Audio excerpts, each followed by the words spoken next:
Hello bachcho, let's read this question. The question says 0.48 gram of a volatile substance on vaporization gives 112 ml vapors at STP.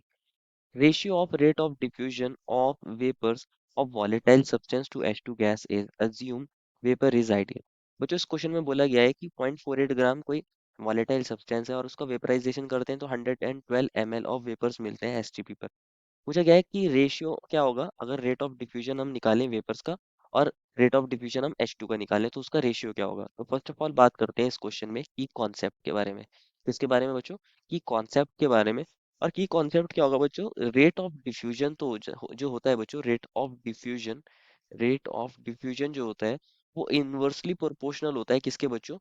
Inversely proportional to the square root of molar mass of gas. जहाँ M क्या है बच्चों? M क्या है? Molar mass है। Molar mass है किसी gas का, मोलर मास ऑफ गैस जिसका हम रेट ऑफ डिफ्यूजन निकाल रहे हैं, मोलर मास ऑफ गैस। अगर टेम्परेचर और प्रेशर क्या हो जाए बच्चों?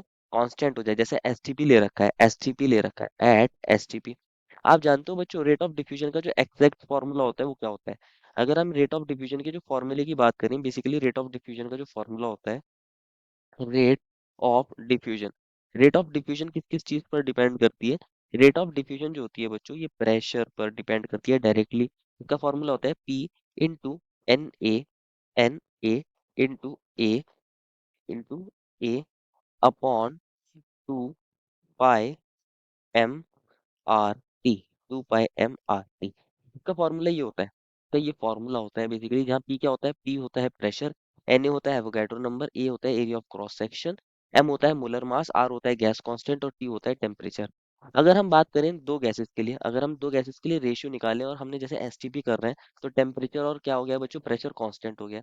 Eight at constant at constant at constant temperature at constant temperature and pressure. मान लीजिए हमने टेम्परेचर एंड प्रेशर कांस्टेंट ले लिया, जैसे क्वेश्चन ने बोला है एसटीपी है तो टेम्परेचर एंड प्रेशर तो कांस्टेंट होगा।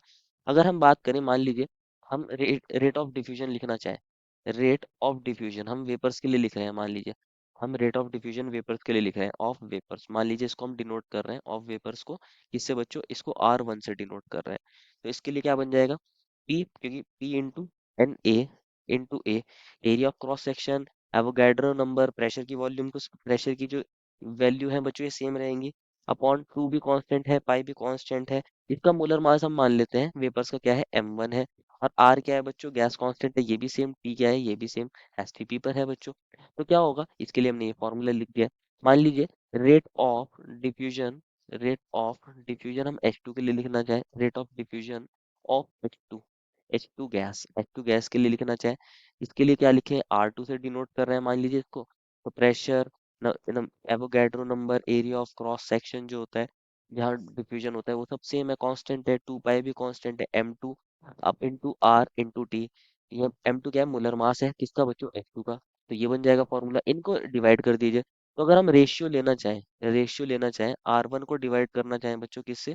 R2 से, तो वैल्यू कितनी आ जाएगी? ये सारी टर्म्स कट जाएंगी, pressure pressure into N A into A upon 2 pi M1 R T का under root upon pressure into N A upon 2 pi M2 R T। यही सब पढ़ा था अभी हमने। तो ये सारी टर्म्स क्या हो जाएंगी? कट हो जाएंगी, ये सब टर्म्स कट हो जाएंगी। प्रेशर से प्रेशर, एन ए से क्या कट जाएगा बच्चों? एन ए से एन ए कट जाएगा, एरिया से एरिया कट जाएगा, 2 पाई के अंडर रूट से 2 पाई कट जाएगा, आर से आर, टी से टी कट जाएगा। तो यहाँ पर क्या आएगा? अंडर रूट ऑफ M2 ऊपर आ जाएगा, अंडर रूट ऑफ M1 नीचे आ जाएगा।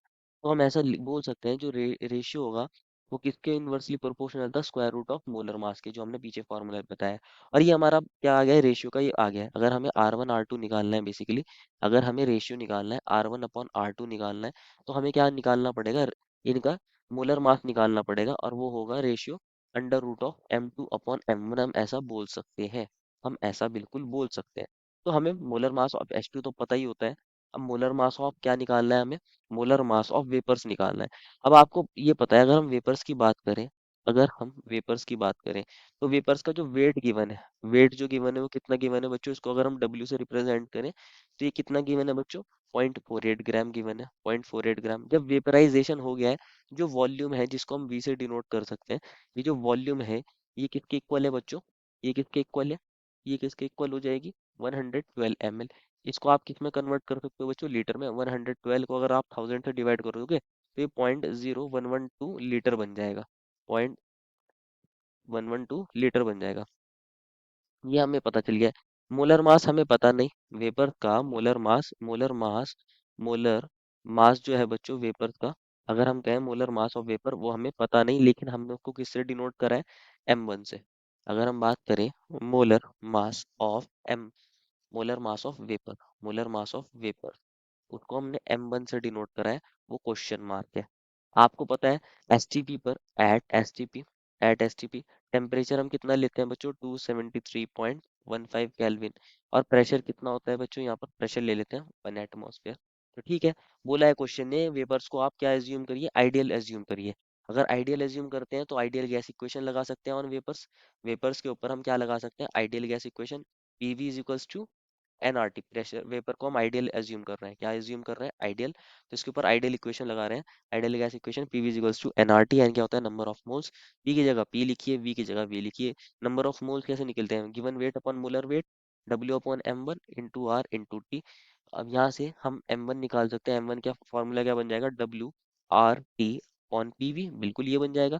अब यहाँ हम M1 की वैल्यू निकाल लेते हैं, M1 क्या आ जाएगा, W की जगह आप लिख सकते हो 0.48 ग्राम, 0.48 ग्राम। आर की वैल्यू कितनी होती है बच्चों, 0.0821 litre atmosphere kelvin inverse mole inverse.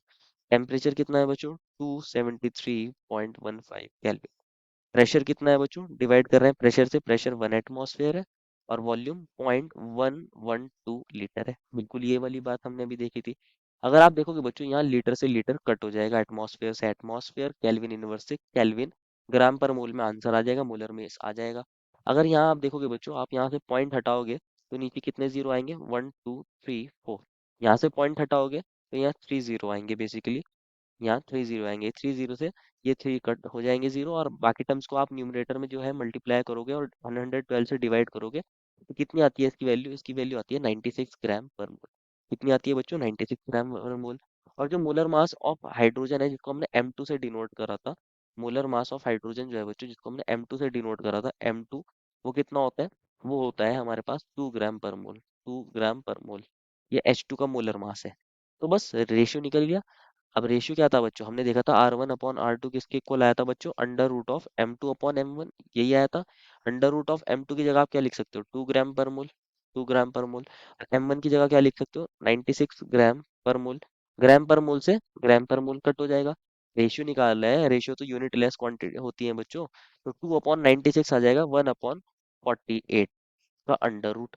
1 का अंडर रूट कितना होता है बच्चों, 1 का अंडर रूट करेंगे और 48 का अंडर रूट करेंगे। 1 का अंडर रूट होता है 1, और 48 का अंडर रूट आप ऐसे लिख सकते हो, 4√3। 4√3 होता है 48 का अंडर रूट, क्योंकि 4 4 16, 3 जा 48 होता है। तो हम इसका ये आ जाएगा हमारे पास 1/4√3। तो इस वजह से हमारे पास रेशियो क्या आ जाएगा, 1:4√3। यही हमारा रेशियो है। क्या करा है बच्चों, बेसिकली बच्चों हमने देखा है रेट ऑफ डिफ्यूजन जो होता है बच्चों, square root of molar mass के इनवर्सली प्रोपोर्शनल होता है। और हमने देख लिया है कि अगर टेम्परेचर और प्रेशर सेम हो तो जो रेट ऑफ डिफ्यूजन है वो क्या था, हमने देखा मोलर मास के स्क्वायर रूट के इनवर्सली प्रोपोर्शनल था। तो हमने यहाँ से एक फॉर्मूला निकाल लिया, R1/R2 क्या आ गया था, अंडर रूट ऑफ M2/M1, जहाँ M2 क्या था, मोलर मास था जो H2 था उसका, और मोलर मास जो M1 है वो मोलर मास ऑफ वेपर्स है। तो ये आ गया। अब हमने मोलर मास ऑफ H2 तो हमें पता ही था, मोलर मास ऑफ क्या निकाला है हमने, वेपर्स निकाला है। उसके लिए हमने आइडियल गैस इक्वेशन को निकाल लिया और उसका मोलर मास निकाला है और हमने रेशियो ले लिया। तो 1:4√3 हमारा आंसर आ जाएगा। This is the final answer. I hope you understood it well and best of luck.